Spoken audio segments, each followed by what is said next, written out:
자, 묵도하심으로 우리 주일 예배를 시작하도록 하겠습니다.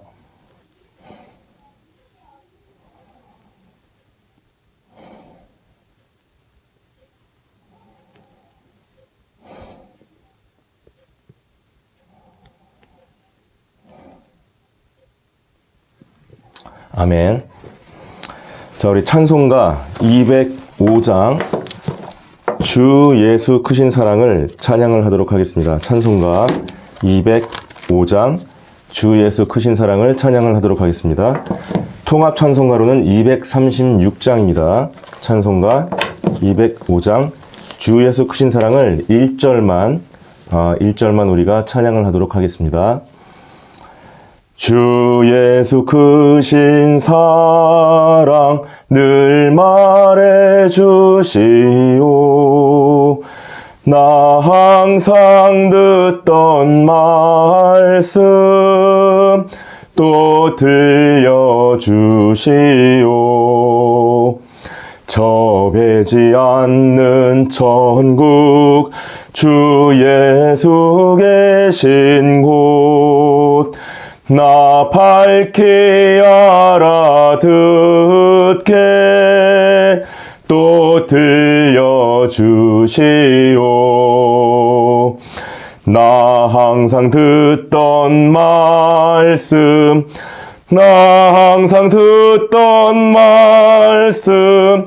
주 예수 크신 사랑 또 들려주시오. 아멘. 잠깐 기도하겠습니다. 하나님 아버지, 주일 근무자, 그리고 장애인, 그리고 정규직에 나가기 힘들 정도로 사정이 있거나 몸이 건강하지 않으신 분들의 예배를 지켜주기 위해서 주님께서 인도하시고 세워주신 우리 가나안 성도교회 예배를 이렇게 두 번째로 또 진행하게 되었습니다. 아버지 하나님, 주님을 바라고 삶의 어려움을 알고 그것들을 극복하고 또 그것들에서 벗어나고 싶은 그 부르짖음이 있음에도 불구하고 주님의 복음을 알지 못하거나 또는 주님의 복음을 알매도 불구하고 정규 교회에 출석하지 못하는 여러 가지 사정으로 아버지 하나님이시여 교회가 그동안 돌보지 못했던 자들을 아버지 주께서 은혜를 베푸시고 긍휼을 베푸셔서 우리 가나안 성도교회 예배로 그들의 예배를 지켜주고 신앙을 지켜주게 하셨사오니 주여 오늘 드리는 이 예배가 주여 주님께서 기뻐 받으시는 예배가 되게 하시고 신령과 진정으로 우리가 예배를 드리는 예배의 공동체로 세워가질 수 있는 아버지 주님의 준비하신 예배요, 준비하신 처소요, 준비하신 축복의 자리로 만들어 주시옵소서.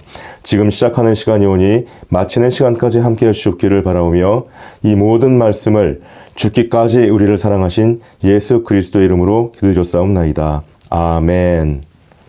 아멘. 자, 오늘 성경 말씀 봉독하겠습니다. 오늘 성경 말씀은 창세기 27장 1절 말씀입니다. 창세기 27장 1절 말씀. 제가 가진 성경책으로는요, 구약성서, 성경책 맨 앞에 있는 구약성서 38쪽에 있습니다. 구약성서 38쪽, 창세기 27장 1절 말씀.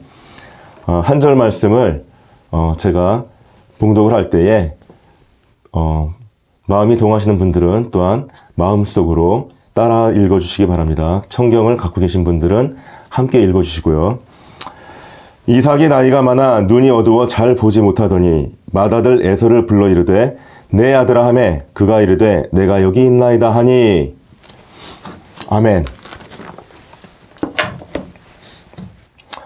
자, 오늘 이 말씀을 가지고 축복의 전달자 시각장애인 이삭이라는 제목으로 제가 하나님의 말씀을 전하도록 하겠습니다. 제가 그 안내를 적절한 때 항상 드리는 바와 같이 우리 일요일날 장애인 분들을 위한 특별 예배로 드리는 이 시간에는요, 제가 당분간은 이계윤 선생님의, 이계윤 목사님께서 장애인 분들의 인물에 대해서 쓰신 글들, 그 글들을 제가 가져와서 제가 또한 신학적으로 또는 성령의 감동으로 조금 이렇게 보완한 내용으로서 말씀을 전하도록 하겠습니다. 자, 우리가 태어나는 것도 또 헌신, 삶을 살면서 어떤 꿈을 갖게 되고, 그 다음에 하나님을 만나게 되고, 그리고 우리가 공부를 하고 결혼을 하고, 그 다음에 마지막에 저희가 우리 자손들을 축복하는 어떤 그런 인생을 살게 되지 않습니까? 이삭의 인생에도 이러한 과정들이 있었지요.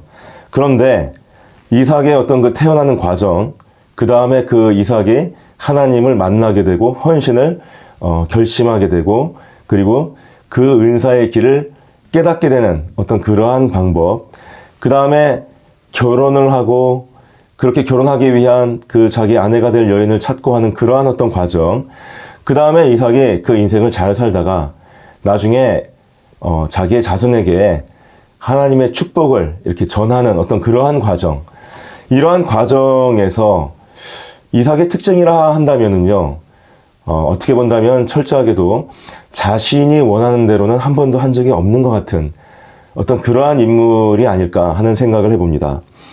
그렇다면 자신의 뜻대로 하지 않고 어떻게 했다는 것이죠? 그것은 이삭은 온전히 이 모든 삶의 과정에서 하나님의 뜻에 따라서만 온전히 거기에 순종하면서 살아왔다. 이렇게 얘기를 할 수가 있을 것 같습니다. 근데 우리가 오늘 이제 이 말씀을 전할 때 한 가지 우리가 생각하고 전제로 하는 것은 무엇이냐면, 바로 이삭이 어떤 그 노인성 장애, 그러니까 나이가 들어서 이렇게 눈이 잘 침침해서 보이지 않게 돼서 그 보이지 않는 정도가 앞에 있는 자신의 자녀마저도 알아보지를 못하는 그런 심한, 거의 맹인에 가까운 정도의 시각장애를 겪게 되었다는 부분을 우리가 주목을 하면서, 하나님께서 그러한 이삭의 장애를 어떻게 이용하셔서 하나님의 뜻을 이루어 가셨는지, 그래서 그것을 통하여 이삭이 어떻게 하나님의 도구가 될 수 있었는지, 그러한 관점에서 바라보려고 하는 것입니다. 자, 우리가 그 성경에서 이제 나오는 장애인들에 대해서 지금 어떻게 본다면 지금 얘기를 전하고 있는 것인데요. 제가 지난 시간에 첫 번째 제가 설교를 드릴 때에 아브라함과의 그 장애인들, 이런 주제로 말씀을 드렸고, 어떻게 본다면 거기에 이삭에 대한 얘기도 조금은 섞여 있었어요. 근데 제가 그때 그 장애라는 개념에 대해서 말을 할 때에 그것이 어떤 시대에 따라서 다르고, 그리고 나라에 따라서 다르고 하듯이 사회적 정황이나 그 사회적 상황에 따라서 조작된 어떤 그 장애의 개념을 갖게 된다, 이런 관점으로 말을 했습니다. 그래서 그 당시 유대 사회에서 사회적으로 조작되어서 그 사회적 정황 속에서, 유대 사회의 정황 속에서 그 신체의 특색으로 말미암아 사회적으로 불리함을 받거나 그 다음에 차별을 받게 되는 바로 그런 것들이 무엇인가, 그런 관점에서 봤을 때 그 당시에 그 사례가 아이를 갖지 못하는 어떤 그러한 부분들은 현재 우리나라에서는 그걸 장애로 보고 있지는 않지만, 그 당시에 유대에서는 충분히 그것이 사회적 분리와 사회적 차별로 연결될 수 있는, 이어질 수 있는 신체적 특성이었기 때문에 우리가 그것은 장애의 어떤 범주로 바라보면서 이야기를 했습니다. 그렇다면은 오늘 이삭이 갖고 있는 시각장애라는 것은요, 현재 우리나라에서도 이것을 인정하고 있는 장애고요. 그리고 우리가 장애인 그러면 제일 먼저 떠올리는 게 어떻게 본다면 지체장애인, 시각장애인, 청각장애인 이런 분들 아니겠습니까? 그러니까 오늘 우리가 나누는 이 이삭에 대한 이야기는 어떻게 본다면 우리나라의 현재의 이 사회적 정황에 익숙한 우리가 볼 때에 성경에 나오는 최초의 장애에 대한 얘기가 아닌가, 이런 관점으로 바라볼 수가 있을 것 같습니다. 자, 근데 우리가 이삭이라는 사람을 이제 이 장애라는 관점을 떠나서 그 이삭이라는 관점으로 바라본다면 이삭은 어떤 사람이었습니까? 이삭은 아브라함의 아들이었죠.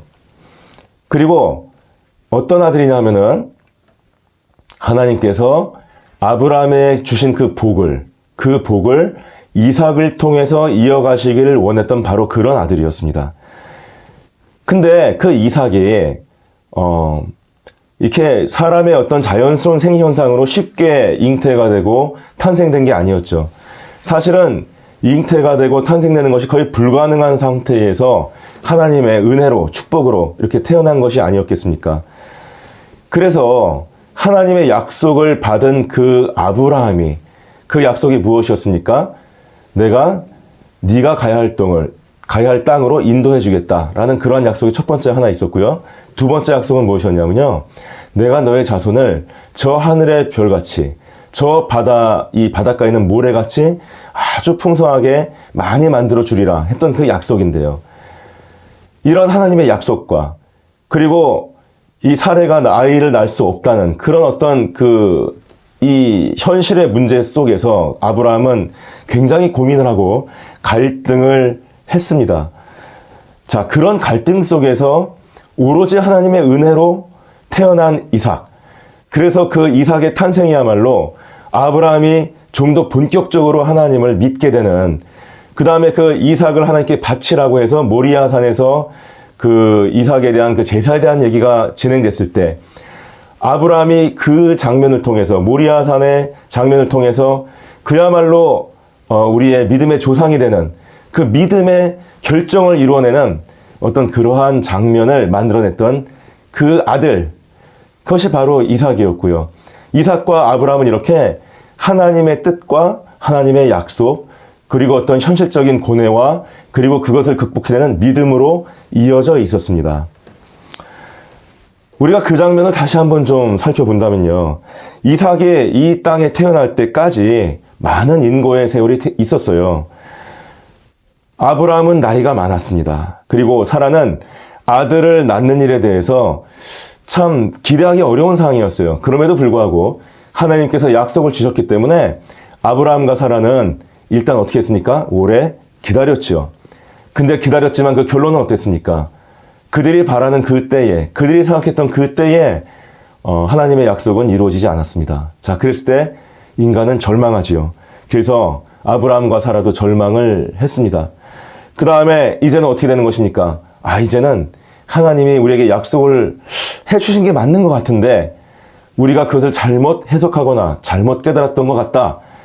하나님께서 우리에게 자손을 많이 주시겠다고 한 그 약속은, 그것은 우리가 잘못 이해하고 있는 것 같다라고 포기를 하게 되는 것이지요. 그래서 아브라함은 심지어는 말이에요, 이 아들을 낳는 일에 대해서 많이 기다리고 기다리는 만큼 열심히 기도하고 하나님께 간구했지만 이제 어느 순간에는 그 간구하는 그 힘이 약해지고 간구에 대한 그 간절함이 점점점 절망에 가까워지고, 종래에는 그 기도를 할 때 오히려 그 아브라함이 이 아들이라는 단어를 떠올리는 것조차 가슴이 아프고 자신의 믿음이 흔들리고, 그리고 하나님에 대한 원망이 막 스물스물 쉬며 나오는 그러한 감정 때문에 아들이라는 단어를 기도를 할 때 오히려 피하고 오히려 그 단어를 사용하지 아니하는 그러한 단계까지 갔다고 우리가 볼 수가 있습니다. 어떻게 본다면 이 아브라함과 사라의 이러한 장면은 하나님의 약속을 받은 모든 우리 그리스도인들에게 공통된 일인 것 같습니다. 우리 그리스도인들은 하나님의 약속을 받지요. 그 다음에 그 약속에 대해서 우리는 소망을 갖게 되고 그 소망으로 기다립니다. 하지만 우리가 기대했던 그 때에, 우리가 생각했던 그 일정에 이상하게 하나님이 말씀하신 일이 벌어지지가 않습니다. 그러면 우리는 점점 하나님과 이 현실 사이에서 우리는 갈등을 하고 고민을 하면서 점점 절망에 빠져가게 되죠. 그리고 종래는 어떻게 합니까? 바로 이 아브라함과 사라가 했던 것처럼 포기라는 인간적인 어떤 선택을 하게 되는 것입니다. 자, 그래서 인간들이 기대는 것이 어디입니까? 바로 인간적인 이성, 인간적인 어떤 계산, 자신이 살아온 인생의 어떤 경험, 이런 거 아니겠습니까? 그래서 인간적으로 불가능하구나. 인간적으로 불가능한 거였어. 근데 내가 하나님의 약속이라고 생각을 하고 하나님이 나에게 이런 약속을 주셨다고 내가 믿고 그것을 기다렸지만 그건 잘못된 것이었나 봐. 나는 이제는 그거를 기다리지 않을 거야. 나 이제 포기했어. 이렇게 말을 할 때에, 이렇게 내려놓을 때에, 우리가 그것에 돌아설 때에 이상하게 하나님은 바로 그때에 하나님의 약속을 이루어가기 시작하십니다. 우리는 살면서 이러한 경우를 참 많이 보지 않습니까? 아브라함과 사라의 경우도 마찬가지였죠. 하나님께서 또 뭐라고 말씀하십니까? 내 몸을 통해서 아들을 낳으리라. 지난번 설교 때 제가 했던 그 창세기에 있는 그 본문 말씀에 나오는 말씀이었죠. 자, 이 사라는 그 말을 듣고 어떤 반응을 보였습니까? 웃었다고 했죠. 아니, 내가 이제는 더 이상 기다릴 수가 없다. 이미 경수도 끊겼고 내가 어떻게 아이를 낳는단 말인가. 이렇게 웃었다고 했습니다. 근데 그렇게 웃는 그 사라 앞에서 다시금 하나님 말씀하셨죠. 내가 다시 돌아올 때에 그 하나님의 종들이 말했습니다. 너는 아이를 갖고 있을 것이다. 이렇게 말을 했습니다. 참 아브라함은 어땠을까요? 굉장히 어떻게 본다면 참 내가 이제까지 기다리고 그 다음에 절망하고 포기하면서 갈등했던 어떤 그러한 순간들을 다시금 내가 겪어야 되는가. 아, 나 다시 한번 겪고 싶지는 않은데 이렇게 생각을 했을 것 같지 않습니까? 아브라함은 이미 포기한 일을 마치 자기 믿음을 시험하는 것 같은 그러한 과정들을 그리고 이 기다림에 지친 마음들을 다시금 겪고 싶지는 않았을 것 같습니다. 하지만 하나님은 약속을 다시 말씀을 주셨습니다. 그리고 이러한 과정을 통해서 아브라함이 그래, 내가 이 하나님의 약속을 이루어드리고 그 다음에 내 믿음의 어떤 시험도 하지 아니하고 우리 아내도 더 이상 힘들게 하지 아니하고 그 방법을 찾아보자. 어쩌면 하나님은 그러한 방법을 나에게 기다리고 계신지도 모른다. 이러면서 자신이 생각을 하면서 인간적으로 이 아기를 낳을 수 있는 방법을 찾지요. 그게 무엇입니까? 아기를 낳을 수 있는 하갈이라는 여종을, 몸종을, 이 사레의 몸종을 데려와서 이 아이를 잉태하게 만드는 것이죠. 자, 그래서 인간적으로는 사실은 성공을 했습니다. 이스마엘이라는 아들을 낳지 않았습니까? 그런데 그것은 어떻게 본다면 아브라함이 하나님의 약속을 믿은 행동이었어요. 그리고 하나님의 뜻을 이루기 위해서 인간적인 행동을 한 것이었습니다. 근데 그럼에도 불구하고 하나님은 하나님의 방법대로 그분의 뜻을 이루기를 바라셨죠. 그래서 하나님께서는 어떻게 하셨습니까? 이스마엘이 내가 약속한 그 아들이 아니다. 그래서 하나님께서는 아브라함이 100세가 되셨을 때 이삭을 허락했던 것입니다. 이미 태의 문이 닫혔습니다. 이미 경수가 끊어졌습니다.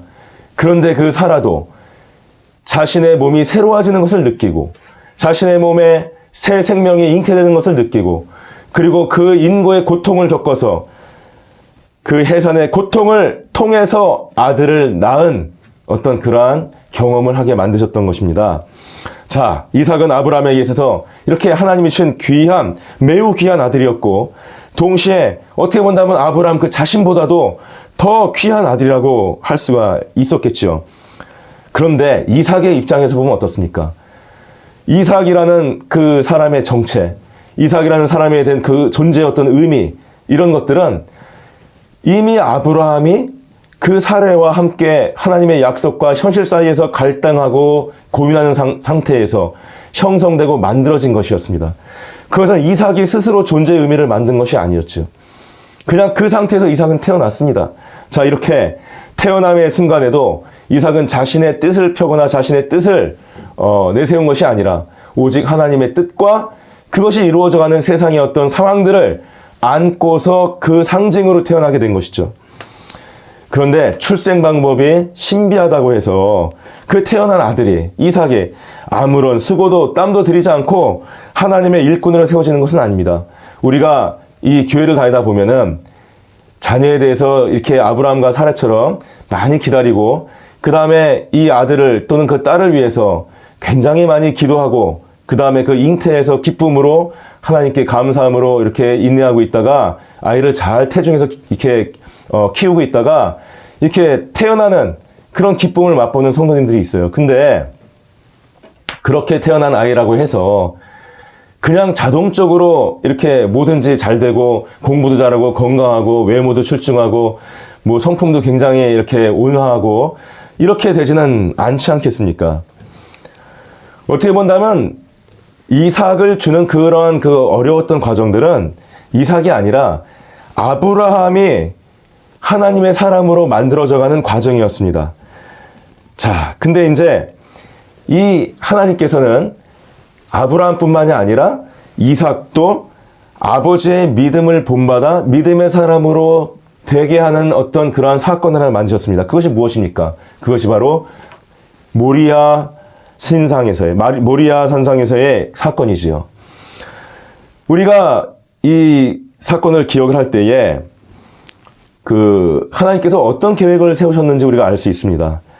하나님께서 이삭을 이렇게 태어나게 만드실 때에 어쩌면 하나님께서는 이미 어느 때가 되면 이삭을 모리아에서 제물로 바치라고 아브라함에게 내가 말을 해야 되겠다. 자, 그렇게 되면 그것을 통해서 아브라함이 믿음이 완전히 성숙하게 되고 그 다음에 그가 이 믿음의 조상이라고 상징화될 수 있는 어떤 그러한 인물로 이제 자리매김을 갖게 되고 그 다음에 바로 그것을 통해서 이삭도 믿음의 사람으로 나를 만나는 어떤 경험의 장소와 시간으로 내가 만들어가야 되겠다. 이렇게 계획을 했던 것 같습니다.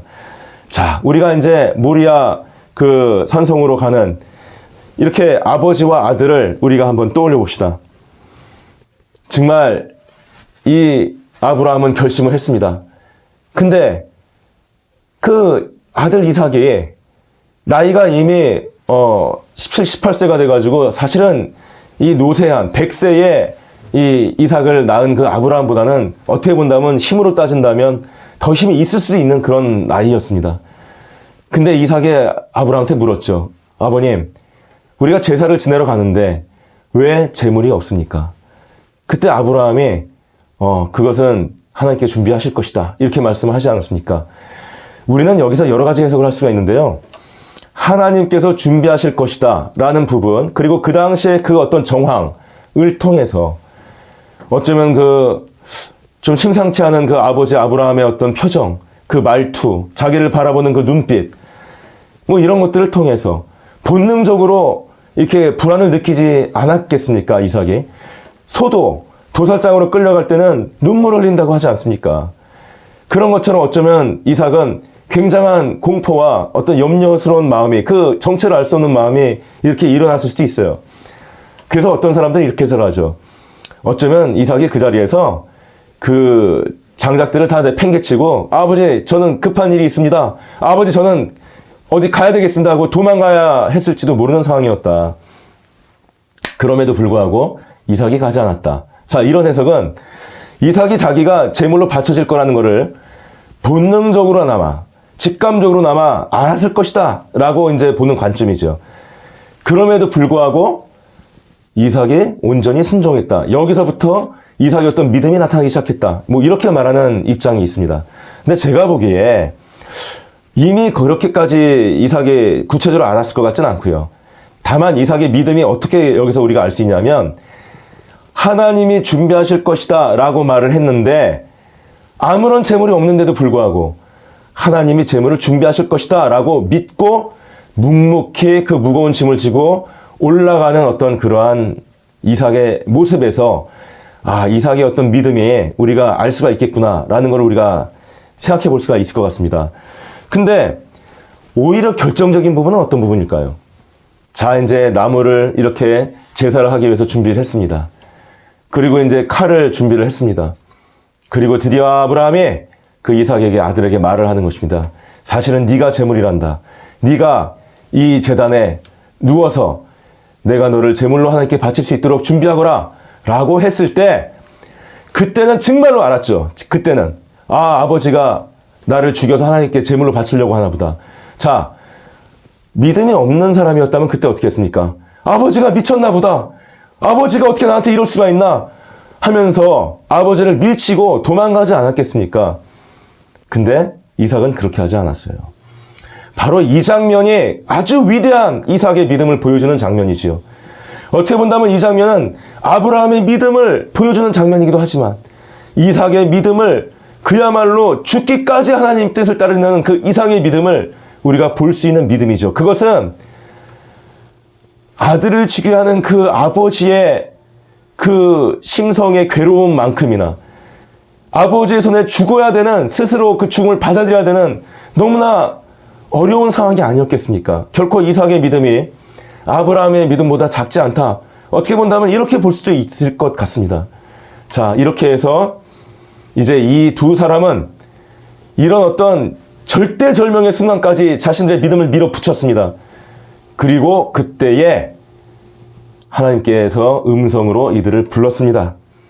자, 그래서 이들은 하나님께서 정말로 우리에게 복을 주시고 정말로 하나님께서 우리를 갖다가 아끼시고 사랑하시고 우리가 하나님을 끝까지 믿어도 어떠한 일이 있더라도 하나님을 믿는 것이 하나님께서 우리를 위하여 결코 해가 되는 일을 하지 않는구나. 오히려 우리가 큰 복이 되는구나. 라는 어떤 큰 믿음의 경험을 하게 된 것이죠. 하지만 이 모리아 산성에 우리가 가는 것도 이삭의 계획은 아니었죠. 그리고 오히려 그것은 어떻게 보면 아브라함의 계획이었죠. 그렇죠? 그래서 이 자기의 어떤 그 절대절명의 하나님의 믿음을 확증하고 만나는 그러한 순간조차도 어떻게 본다면 이삭은 자기의 계획과 자기의 뜻에 따라서 한 것은 아니었습니다. 하지만 하나님께서는 그 모든 과정을 통해서 선을 이루신 것이죠. 그 다음에 그의 결혼을 생각해 보겠습니다. 그의 결혼할 때도 이삭의 뜻대로 한 것이 아니에요. 이삭이 어디 가서 무슨 연애를 하고 이삭이 무슨 사랑하는 여인을 만나서 한 것이 아니죠. 그런데 어떻게 그 과정이 진행이 됐습니까? 아브라함이 나이가 든 자신의 종 엘리에셀을 보내서 그 이삭의 아내를 선택하도록 하지 않았습니까? 그래서 그 엘리에셀이 선택한 리브가를 이렇게 데리고 와서 이삭이 결혼을 했는데 이거 역시 그 리브가를 선택한 것이 이삭이 아니었죠. 하지만 성경은 뭐라고 전하고 있습니까? 이삭이 그 리브가를 보는 순간 그 순간부터 사랑하게 되었다. 참 놀라운 일입니다. 이삭은 단지 순종했을 뿐이에요.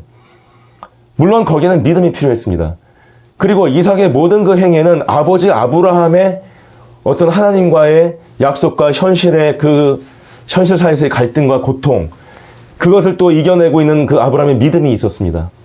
그리고 이삭은 그 믿음을 자연스럽게 아브라함을 통해서 따라가면서 또는 그것에 순종하면서 자신의 믿음으로 만들어갔습니다.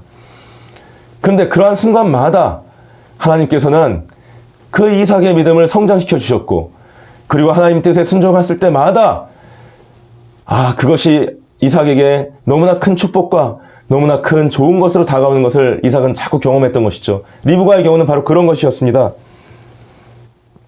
자, 이제 이삭이 일생에 할 수 있는 가장 그 복된 순간, 그 자기의 모든 재산과 자신의 모든 그동안 살아왔던 모든 것들을 통틀어서 그리고 그 아브라함과의 하나님께서 약속하신 그 하나님의 약속의 계승자로서 그 하나님의 어떻게 본다면 제사장으로서 그 약속을 이어가는 그 축복을 이제는 자기 자손에게 전하는 그러한 순간이 되었던 것이죠.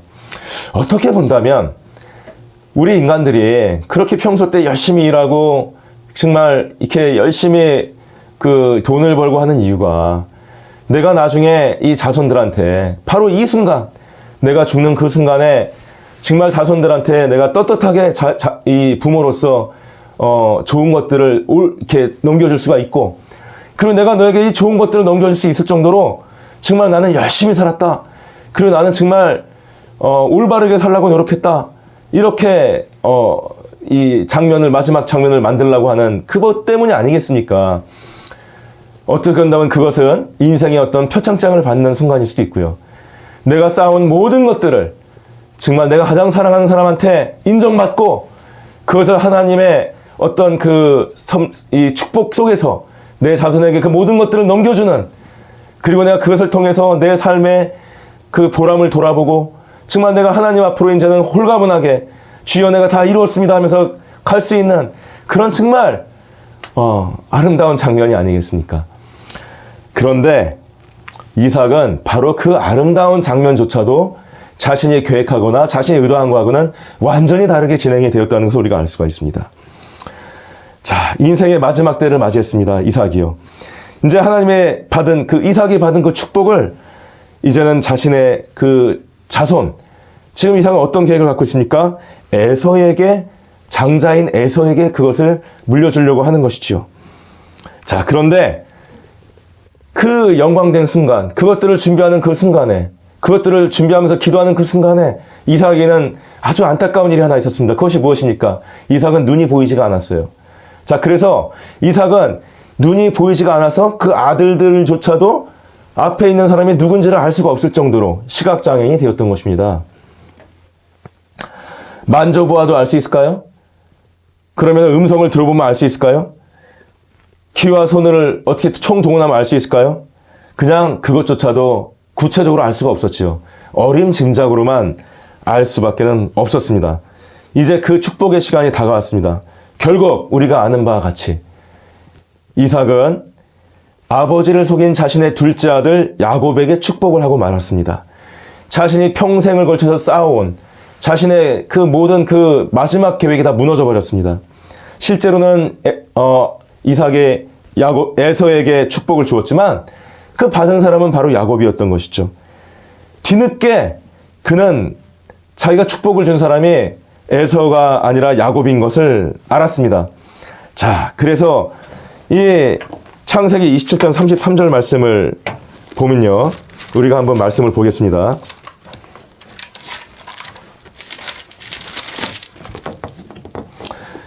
자, 우리 33절부터 그 37절 말씀을 그 당시 장면을 한번 상상을 해가면서 한번 제가 읽는 말씀 한번 들어보십시오. 자, 이삭이 심히 크게 떨며 이르되 그러면 사냥한 고기를 내게 가져온 자가 누구냐? 내가 오기 전에 내가 다 먹고 그를 위하여 축복하였은즉 그가 반드시 복을 받을 것이니라. 에서가 그의 아버지의 말을 듣고 소리내어 울며 아버지에게 이르되 내 아버지여 내게 축복하소서 내게도 그리하소서. 이삭이 이르되 내 아우가 와서 속여 내 복을 빼앗았도다. 에서가 이르되 그의 이름을 야곱이라 함이 합당하지 아니하니이까 그가 나를 속임이 이것이 두 번째이니이다. 전에는 나의 장자의 명분을 빼앗고 이제는 내 복을 빼앗았나이다. 또 이르되 아버지께서 나를 위하여 빌 복을 남기지 아니하셨나이까. 이삭이 에서에게 대답하여 이르되 내가 그를 너의 주로 세우고 그의 모든 형제를 내가 그에게 종으로 주었으며 곡식과 포도주를 그에게 주었으니 내 아들아 내가 내게 무엇을 할 수 있겠느냐. 이렇게 성경은 말씀을 하고 있습니다. 자, 우리 마지막 읽은 이 말씀을 통해서 27장 37절 말씀, 창세기 27장 37절 말씀을 통해서 우리가 알 수 있는 것이 무엇입니까? 이제는 이 이삭이 자신의 복을 야곱에게 준 것에 대해서 그 하나님의 뜻에서 완전히 순종했다는 것이죠. 이제는 하나님의 뜻을 겸허하게 받아들였다는 것이죠. 자, 그래서 결국은 하나님께서 이삭을 통해서 하나님의 뜻을 이루게 된 것입니다. 자, 우리가 이제 돌이켜 생각한다면 태어나는 것도, 헌신하는 것도, 그리고 믿음을 깨닫는 것도, 이 결혼하는 것도, 마지막 자기의 삶을 정리하고 축복을 전해주는 것도 자신의 뜻대로 해본 적이 없는 그 이삭의 모습을 우리는 알 수 있었습니다. 그는 오직 순종했습니다. 그는 오직 믿었습니다. 그것을 통해서 하나님은 그를 사용했습니다. 하나님은 시력장애인, 이 시각장애인, 이삭의 그 장애인을 통해서, 이삭의 그 장애를 통해서 하나님의 뜻을 이루었던 것입니다. 자, 우리가 이제 말씀을 좀 정리를 하겠습니다. 그럼 우리가 이삭을 보면, 아니 뭐 장애가 하나님의 뜻을 위해서 사용되는 도구기만 하고, 우리가 흔히 보면 뭐 당사자주의니 자립생활 패러다임이니 이런 말을 하는데, 아니 이것들을 우리가 뭐 다 그렇게 포기하고 내 뜻대로 되는 게 하나도 없고 그냥 남의 뜻대로만 가는 것이, 그것이 뭐가 좋은 인생이냐, 이렇게 말을 할 수가 있을 수도 있어요. 그런데 저는 영적으로 여러분들한테 이 말을 하겠습니다. 여러분, 우리가 세상을 살아갈 때에 우리가 세상이 바로 1시간 뒤에 어떤 일이 있을지 우리가 알 수가 있겠습니까? 지금 이 방송을 보는 장애인분들 중에 보면 중도장애인분들이 많을 것입니다. 왜냐하면 장애의 90%가 중도장애니까요. 만약에 우리가 앞에 벌어질 일을 한 10분이나 5분 앞이라도 알 수 있었다면 그 중도장애를 당했겠습니까? 우리는 미래를 알 수 없는 존재예요. 그 다음에 또 어떤 일이 있습니까? 내 옆에 누군가 있습니다. 굉장히 친한 사람이 있습니다. 근데 그 사람이 정말 나에게 좋은 사람인 줄 알았습니다. 근데 그러다가 사기를 당하고 강도를 당하는 것이 인간의 인생이 아니겠습니까? 인간은 결코 자신의 앞날을 계획할 수도 없고 결코 자신의 앞날을 그렇게 인도할 수도 없고 자기의 삶을 그렇게 이끌어갈 수도 없습니다. 그렇게 이끌어갈 수 있다고 말하는 것이 그것이 거짓이에요. 자기가 믿고 싶은 대로 믿을 수 있죠. 하지만 그것이 하나님의 뜻에 어긋나는 것이라면, 하나님의 뜻이 아니라면 이루어지지 않습니다. 그래서 저는 어느 순간 깊이 이렇게 깨닫고 하나님께 인정한 적이 있습니다. 주여, 오직 하나님의 말씀만이 내 삶의 법칙으로 삼을 수 있도록 주여 믿음을 더하여 주시옵소서. 여러분 아멘 하십니까? 여러분, 우리의 계산, 우리의 계획, 우리의 생각, 이런 것이 어떤 의미가 있겠습니까? 친하다고 생각했던 사람이 나에게 사기를 치고 5분 앞을 몰라서 내가 장애인이 되고 큰 사고를 당하지 않습니까? 우리가 그것을 믿고 인생을 살아가겠습니까? 오히려 하나님의 말씀과 하나님의 뜻을 내 삶의 법칙으로 삼는 것이 가장 큰, 가장 안전한 우리의 삶의 방법이 아니겠습니까? 자, 그래서 우리가 이 이삭을 바라본다면 우리가 이삭의 어떤 면을 알 수가 있습니까? 이삭은 그 인생을 살면서 큰 두 가지를 이루었어요. 하나는 무엇입니까? 굉장한 부자입니다, 이삭은. 아브라함보다도 더 큰 부자가 되었어요. 두 번째는 무엇입니까? 이삭은 평생을 평안하게 살았습니다. 이삭은 하나님의 그 자기와 함께하는 그 부요함 속에서 자기의 재산이 늘어가고, 그 다음에 자기의 몸종과 자기의 가족들이 자기를 존경하고, 그 다음에 자기가 인생을 살면서 큰 병을 치르지 아니하고 평안함, 그 샬롬 속에서 살았어요. 이것이 바로 무엇입니까? 어떻게 본다면 인간적인 인생으로서는 밋밋해 보일 수도 있지만, 이삭이 바로 그 하나님의 말씀에 순종하려고 하는 그 모리아산을 갈 때 그 아버지가 칼을 들었을 때 그 밑으로 몸을 내미는 그런 결단과 그런 정말 자신의 모든 것들을 하나님을 뜻을 위해서 내어놓고 끝까지 하나님을 믿는 그 치열한 개인적인 싸움, 그 영적인 싸움을 통해서 아브라함이 이루었던 것입니다. 인간적으로 볼 땐, 남들이 믿지 않는 사람들이 볼 때는 아브라함이 자기 마음대로 한 것이 무엇이 있겠는가, 이렇게 생각할 수 있지만, 아브라함은 자기의 삶에 가장 안전하고 가장 현명한 바로 하나님의 뜻에 순종하는 믿음으로 살아가는 그 방법을 택했던 것이지요. 우리가 오늘 이 아브라함의 아들 이삭의 삶을 통해서 그 이삭이 그렇게 끝까지 이 자신의 삶에서 아버지 아브라함을 본받아서, 그리고 그 아브라함의 모리아 사건을 통해서 깊이 정말 완전하게 깨달은 그 하나님과의 어떤 그 교제와 축복을 통해서 자신의 삶을, 자신의 어떤 뜻과 계획을 앞세우지 아니하고 오직 하나님의 뜻을 끝까지 따르고 순종하고 자신이 거기에 헌신하려고 하는 그런 어떤 삶을 사는 것을 통해서 주님의 축복을 풍족히 받았다는 그 깊은 그 삶의 의미를, 하나님의 뜻의 의미를 깨닫는 저와 여러분이 되시기를 주님의 이름으로 축원을 드립니다. 아멘. 아멘. 자, 우리 모두 그 복음서에 있는 말씀으로 제가 또 이 유튜브 밑에나 그 다음에 카페에 이걸 올려놓죠. 이제 이 주보 내용으로 해서요. 자, 이걸 읽음으로써 신앙 고백을 하시겠습니다. 주는 그리스도시요 살아계신 하나님의 아들이심을 내가 믿나이다. 자, 그 말씀을 지금 처음 들으신 분은, 지금 그 내용을 보지 않으신 분은 제가 지금 말씀을 드리는 것을 따라서 천천히 따라서 읽어주시면 감사하겠습니다. 주는 그리스도시요 살아계신 하나님의 아들이심을 내가 믿나이다. 아멘. 아멘. 자, 우리 성찬식을 하겠습니다. 우리 가나안 성도교회는 예배를 드릴 때마다 우리 예수님께서 우리에게 명령하신 것을 따라서 성찬을 드립니다.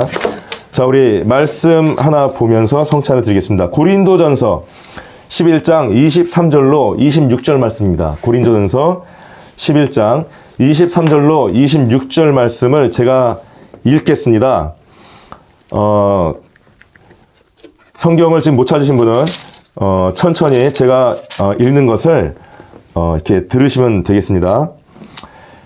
내가 너희에게 전한 것은 주께 받은 것이니 곧 주 예수께서 잡히시던 밤에 떡을 가지사 축사하시고 떼어 이르시되 이것은 너희를 위하는 내 몸이니 이것을 행하여 나를 기념하라 하시고 식후에 또한 그와 같이 잔을 가지시고 이르시되 이 잔은 내 피로 세운 새 언약이니 이것을 행하여 마실 때마다 나를 기념하라 하셨으니 너희가 이 떡을 먹으며 이 잔을 마실 때마다 주의 죽으심을 그가 오실 때까지 전하는 것이니라. 아멘. 자, 이제 준비한 이 내용을 가지고 성찬을 진행하겠습니다.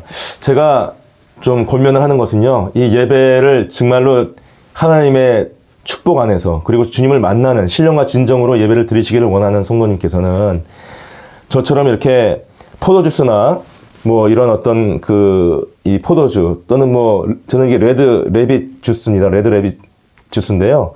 요런 주스를 붉은색의 주스를 준비하시고요.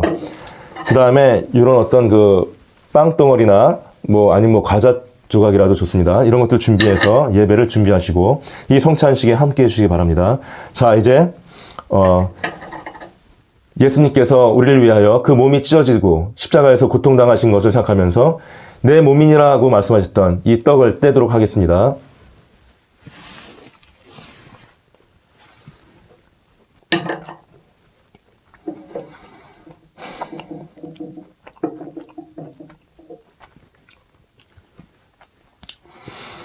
그 다음에 이것은 내가 너희를 위하여 흘리는 내 피다 라고 말씀하셨던 이 붉은색 음료수를 주님의 그 보혈을 생각하면서 주님께서 우리를 위해 죽기까지 사랑하셨던 그 사랑을 생각하면서 그리고 이 자리에 함께 해주시는 우리 주님의 임재를 우리가 믿음으로 고백하면서 마시도록 하겠습니다.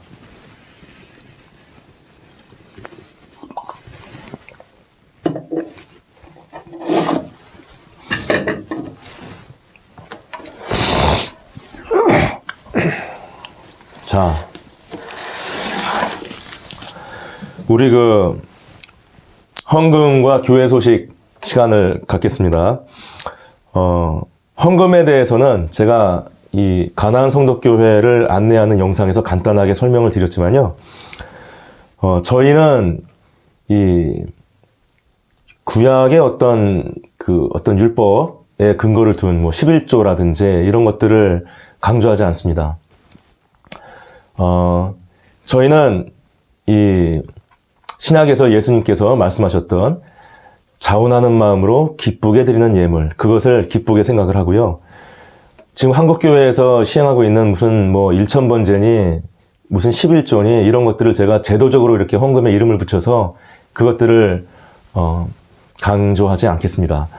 여러분께서 만약에 이 예배 취지에 동참하시고 또 예배를 보는 가운데 감동하시고 내가 이 예배를 통해서 하나님께 이 하나님을 만났다 이렇게 생각하시면 저희 가나안 카페교회 보면은 이 연락처가 있어요. 제가 거기 이메일을 하나 적어놨습니다. 글로 연락을 주십시오. 그러면 제가 헌금을 하실 수 있는 계좌번호를 드리겠습니다. 그리고 그러한 어떤 자발적인 자원적인 마음이 아직 안 일어나신 분은 이 헌금 관련된 시간이 되면은 기도를 하세요. 기도를 하시고 그러면 되겠습니다.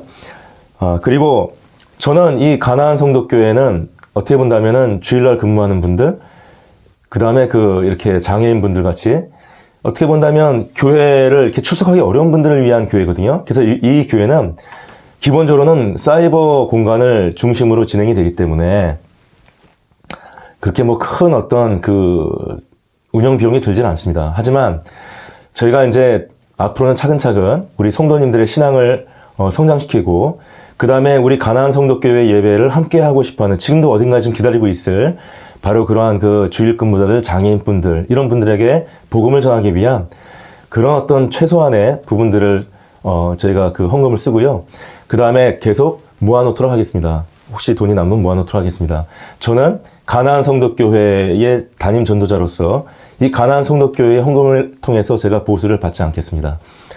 저는 이 부분을 하나님께서 달리 말씀하실 때까지는 지킬 것이고 여러분들 앞에 내가 약속을 드립니다. 자, 그리고 지금 이 가나안 성도교회가 이제 저희가 지금 어떻게 본다면 두 번째 예배를 드리는 것인데요. 저희가 예배를 일요일 날 주로 이제 장애인 예배나 아니면 뭐 안나가 성도님들, 가나안 성도님들을 위한 인물 설교를 중심으로 이제 예배를 진행을 할 거고요. 그 다음에 주중에는 이 공예배가 있는 수요일하고 목요일, 금요일은 저희가 예배를 진행하지 않습니다.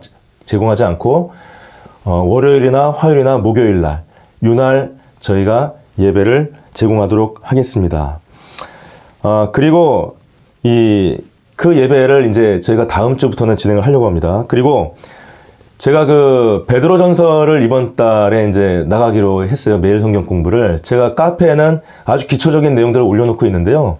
매일 성경 공부라는 그 메뉴예요. 이제는 제가 이제 영상으로 준비를 해서 다음 주부터는 이것들이 좀 영상으로도 전달이 될 수 있도록 준비를 하겠습니다. 카페에 올려놓은 것들은 굉장히 기초적인 내용이고요. 제가 좀 그 성경 공부할 때는 약간 다른 내용들이 많이 가미가 되니까 참고하시면 감사하겠습니다. 그리고 그 주말 묵상으로 제가 일주일에 한 번씩 전도서 묵상을 하나씩 글을 올리고 있습니다. 오늘도 제가 올려서 지금 지난주하고 이번 주에서 이제 두 번째 올렸는데요. 이 주말 묵상도 제가 영상으로 올릴 수 있도록 준비를 하도록 하겠습니다. 많은 기도와 관심을 부탁을 드리겠습니다. 자, 우리 이제 이 찬송가 393장, 저희 가나안 성도교회는 종료성이 항상 똑같습니다. 오 신실하신 주 393장 1절을 부르시고 그리고 제가 축복 기도하고 예배를 마치도록 하겠습니다. 자, 393장 1절 주님께 찬양으로 올리시겠습니다. 오 신실하신 주 내 아버지여 늘 함께 계시니 두려움 없네. 그 사랑 편찮고 날 지키시며 어제나 오늘이 한결같네. 오 신실하신 주, 오 신실하신 주, 날마다 자비를 베푸시며 일용할 모든 것 내려주시니 오 신실하신 주 나의 구주. 아멘. 하나님 감사합니다. 자, 축복기도 하겠습니다. 하나님과 우리 주 예수를 알므로 은혜와 평강이 너희에게 더욱 많을지어다. 아멘.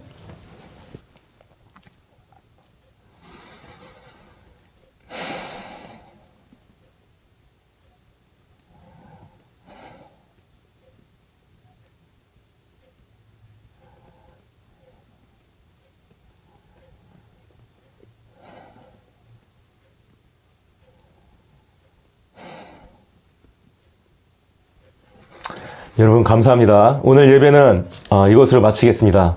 고맙습니다. 감사합니다.